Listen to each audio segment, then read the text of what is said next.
खुद ही कहता है कि beggars can not be choosers.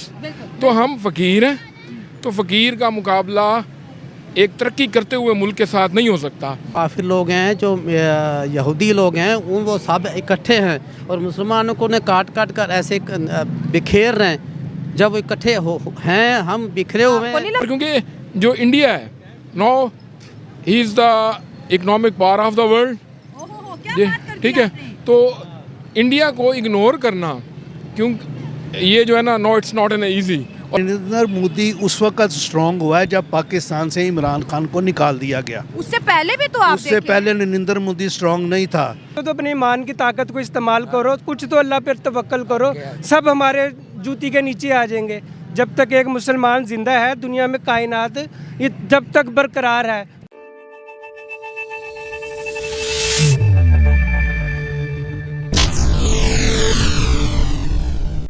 नमस्कार दोस्तों, सत श्री अकाल, आदावर्स। मैं सुनील चौहान फिर से आप सभी का स्वागत करना चाहूंगा हमारी YouTube channel reaction with review पे। तो दोस्तों आज की वीडियो होने वाली है किस टॉपिक पे, ये बताएंगे आपको हम नई लैंग्वेज में। वल हबीबी, हमारा जो कोट पैंट होती वो चोरी हो जाती, हमारा कुकर का जो सीटी थी वो भी चोरी हो जाती। लेकिन अब हम आपको बताते कि आज का वीडियो है हमारा इस टॉपिक पे कि जो पाकिस्तान का पब्लिक है उनको इस बात से जलन होती कि हम जो सऊदी का लोग होती वो इंडिया के साथ बिजनेस करती, इंडिया के साथ हम बिजनेस करती क्योंकि इंडिया का लोग बहुत ही अच्छा होती। वो हिंदू और मुसलमान नहीं करती, वो सोचती सिर्फ इंसानियत को लेके, इसलिए हम इंडिया के साथ बिजनेस करती। लेकिन पाकिस्तान का लोग बहुत जलती। तो इसी बात पे हमारा ये वीडियो होती। वीडियो अच्छी लगती तो चैनल को सब्सक्राइब करती। चलिए बिना देरी के वीडियो हम ये शुरू करेगी। तो असल में प्रॉब्लम ये है कि ऑल ओवर द वर्ल्ड ना अब रिलीजन मैटर नहीं कर रहा। क्या बात है? अच्छा, अब जो है ना वो इकोनॉमिक्स मैटर कर रही है। और जहाँ तक आप इंडिया का कह रही हैं कि वो अपनी फॉरेन पॉलिसी के तहत जो है ना Muslim country specially Arab world से ज़्यादा क्लोज हो रहा है, इतना क्लोज हो रहा है कि हम भी यहाँ चले गए हैं। यही नहीं तो अच्छा, उसकी एक रीज़न ये है कि इंडिया जो है ना बूमिंग इकॉनमी है, उसने यूके को पीछे छोड़ दिया है। I think now is the fifth largest economy of the world. सही पकड़े हैं। And this matters. और जहाँ तक सऊदी अरब की बात है, तो सऊदी अरब भी ना जो एक उनकी ट्रेडिशनल पॉलिटिक्स थी या वो जो रिलाई करते थे ऑयल पे, तो वो भी अपनी इकॉनमी को डाइवर्शन दे रहे हैं और टूरिज्म के एतबार से, और यूएई के मॉडल को वो फॉलो कर रहे हैं, समझ रहे हो। और क्योंकि जो इंडिया है now he is the economic power of the world, ठीक है। तो इंडिया को इग्नोर करना, क्यों ये जो है ना, no it's not an easy. और जहाँ तक अब हम पाकिस्तान की तरफ आते हैं, तो पाकिस्तान तो हम जो है ना बजाय प्रोग्रेस करने के हम तो डे बाय डे पीछे जा रहे हैं। गजब बेइज्जती है। हमारे जो अपने फॉरेन रिजर्व्स हैं वो भी उधार के मांगे हुए हैं, बेड़ा गर्क हो गया। अच्छा, यूएई के और सऊदी अरब के और नहीं, वो हमारे फॉरेन रिजर्व भी उन्हीं के रखे हुए हैं। और हम आईएमएफ के बगैर जो है ना एक दिन नहीं चल सकते। और हमारे मुल्क का ये हाल है कि हमारी जो माइक्रो लेवल की पॉलिसीज़ है ना, उनको भी आईएमएफ डिक्टेट करता है कि बिजली के बिल ये होने चाहिए, पेट्रोल ये होना चाहिए, ये होना चाहिए। तो फिर उस मुल्क की क्या इज्जत रहेगी जब आपका एक्स प्राइम मिनिस्टर खुद ही कहता है कि beggars can not be choosers. खत्म। तो हम फ़कीर हैं, तो फ़कीर का मुकाबला एक तरक्की करते हुए मुल्क के साथ नहीं हो सकता। और जो फॉरेन पॉलिसी है इसको रिलीजन डिक्टेट नहीं करता, अब इसको इकॉनमी डिक्टेट करती है। बस हवा निकल गई। और इसको वेपन भी डिक्टेट नहीं करते। अगर इसको वेपन भी डिक्टेट करते होते तो यूएसएसआर का कोलैप्स ना होता। तो ये जो रीज़न है ना, ये इकोनॉमिक्स है, इसके अलावा कुछ भी नहीं है। और इकोनॉमिक्स के आगे ना कोई रिलीजन है ना कुछ और है, समझ रहे हो। लेकिन हम कौन सी दुश्मनी लेके बैठे हैं जो हम कहते हैं भाई दुश्मन है, जंग हो। देखिए, आई गॉट योर पॉइंट।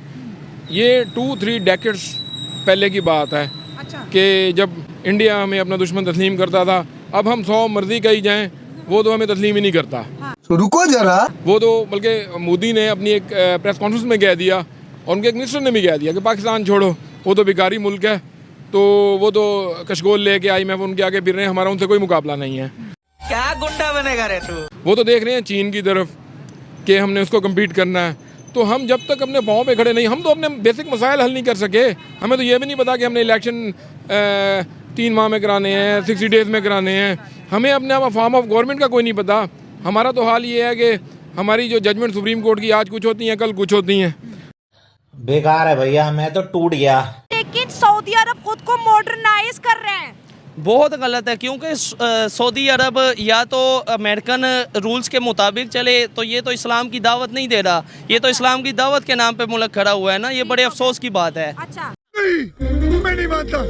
अफसोस की बात है आपको लगा। आपने ये क्यों नहीं सोचा कि आखिर ऐसी क्या उनको फायदा है कि वो इंडिया के लिए जो अपनी पॉलिसीज बदल रहे हैं। कारोबार करना, कारोबार में इतना ही बेशर्म होना, ये मेरे हिसाब से इससे घटिया बात और कोई नहीं हो सकती। आपको गुस्सा आ रहा है देख के? जाहिर ही बात है, मुझे नहीं, पूरे पाकिस्तान को आ रहा है, पूरे वर्ल्ड में आ रहा है, सबको आ रहा है इस तरह के घटिया इक़दाम करने का।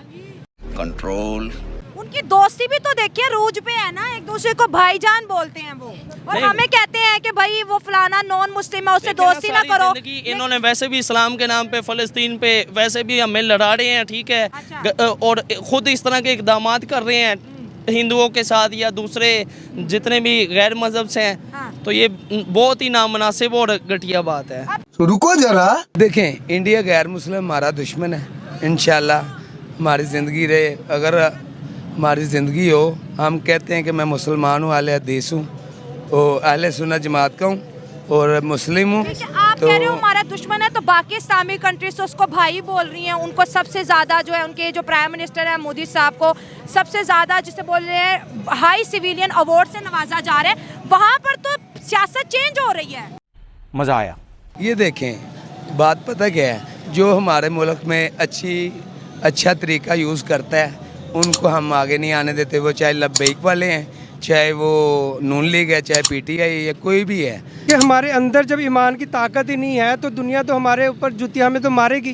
कौन है ये लोग, कहाँ से आते हैं ये?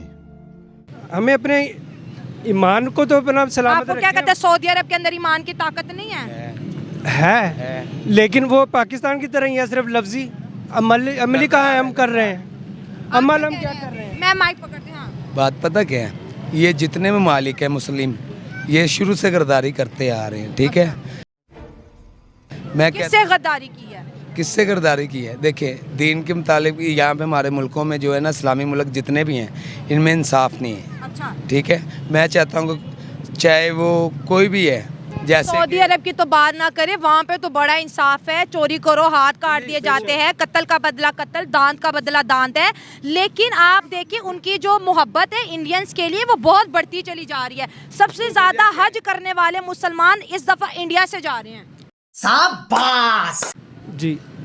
मिस वही बात आ जाती है, देखें हम लालच में पड़ गए हैं। अच्छा। वहाँ से उनको हर तरह की सपोर्ट मिलती है, ठीक है, वो चाहे सऊदी अरब वाले हैं, चाहे पाकिस्तान वाले हैं, चाहे इंडोनेशिया वाले हैं, कोई भी है ना, उनको अब उनको डॉलर दिखाए जा रहे हैं मिस।